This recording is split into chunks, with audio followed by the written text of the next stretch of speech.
اعوذ باللہ من الشیطان الرجیم بسم اللہ الرحمن الرحیم۔ حضرت انس بن مالک رضی اللہ تعالیٰ عنہ سے روایت ہے کہ انہوں نے کہا ہم عصر کی نماز پڑھ لیتے ہیں، پھر کوئی آدمی بنو عمرو بن عوف کے محلہ میں جو قباء میں جاتا ان کو عصر کی نماز پڑھتے ہوئے پاتا۔ ابو امامہ سے روایت ہے کہ وہ فرماتے تھے کہ ہم نے حضرت عمر بن عبدالعزیز رحمۃ اللہ تعالیٰ علیہ کے ساتھ ظہر کی نماز پڑھی، پھر ہم نکل کر حضرت انس بن مالک رضی اللہ تعالیٰ عنہ کے پاس گئے، دیکھا وہ عصر کی نماز پڑھ رہے تھے۔ میں نے کہا چچا یہ کون سی نماز ہے جو تم نے پڑھی؟ انہوں نے کہا عصر کی، اور رسول اللہ صلی اللہ علیہ وسلم کی یہی نماز تھی جس کو ہم آپ کے ساتھ پڑھا کرتے تھے۔ حضرت انس بن مالک رضی اللہ تعالیٰ عنہ سے روایت ہے انہوں نے کہا رسول اللہ صلی اللہ علیہ وسلم عصر کی نماز اس وقت پڑھتے کہ سورج بلند اور واضح چمکدار ہوتا، پھر کوئی جانے والا اوالی کو جاتا، وہاں پہنچ جاتا اور سورج بلند رہتا۔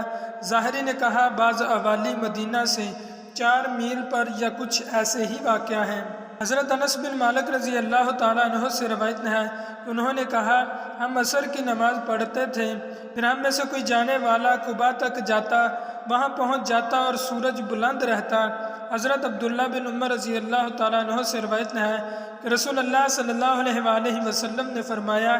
جس شخص کی عصر کی نماز قضا ہو گئی گویا اس کا گھر بار مال اسباب لٹ گیا۔ ابو ملی سے مروی ہے انہوں نے کہا ہم جہاد میں بریدہ رضی اللہ تعالیٰ عنہ کے ساتھ تھے، اس دن بادل تھے تو انہوں نے کہا عصر کی نماز جلدی پڑھو کیونکہ نبی صلی اللہ علیہ وسلم نے فرمایا جو کوئی عصر کی نماز چھوڑ دے اس کا عمل برباد ہو گیا۔ حضرت جریر بن عبداللہ رضی اللہ تعالیٰ عنہ سے روایت ہے کہ انہوں نے کہا ہم نبی صلی اللہ علیہ وسلم کے پاس تھے، اتنے میں رات کو آپ صلی اللہ علیہ وسلم نے 14ویں کی چاند کی طرف دیکھا تو فرمایا تم ایک دن اپنے رب کو اس طرح دیکھو گے جیسے اس چاند کو دیکھتے ہو، اس کے دیکھنے میں تم کو کوئی زحمت نہیں ہوگی، بس اگر تم ایسا کر سکتے ہو کہ سورج طلوع ہونے سے قبل والی نماز یعنی فجر اور سورج غروب ہونے سے پہلے والی نماز یعنی عصر سے تمہیں کوئی چیز نہ روک سکے تو ایسا ضرور کرو۔ پھر آپ صلی اللہ علیہ وسلم نے یہ آیت تلاوت فرمائی پس اپنے رب کی حمد و تسبیح کرو سورج نکلنے اور غروب ہونے سے پہلے۔ راوی اسماعیل نے کہا کہ عصر اور فجر کی نمازیں تم سے چھوٹنے نہ پائیں، ان کا ہمیشہ خاص طور پر دھیان رکھو۔